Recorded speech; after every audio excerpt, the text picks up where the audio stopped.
In this video, we'll walk you through the steps to fix the tension on a cordless select roller shade. Follow along for a smooth and damage-free process.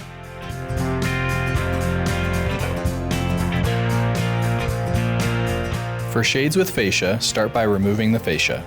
To adjust the tension or fine-tune the speed of your shade, locate the adjustment wheel on the left side for regular roll shades or the right side for reverse roll shades. For a regular roll shade, rotate the wheel counterclockwise to add tension or clockwise to release it. For a reverse roll shade, rotate the wheel clockwise to add tension or counterclockwise to release it.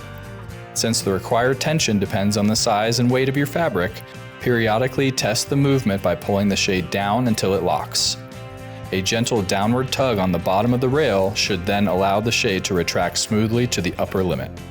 While minor adjustments can be made while the shade is installed, if the spring has lost all tension, it is much faster to remove the shade from the brackets to rotate the wheel in larger increments.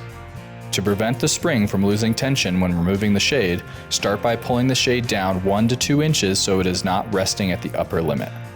From there, gently lift the tab on the plastic operator mounting clip using a flathead screwdriver for inside mount applications.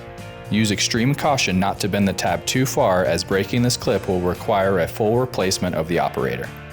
Once the tab is lifted, carefully slide the operator out of the bracket to complete the removal. From there, add the appropriate tension and reinstall.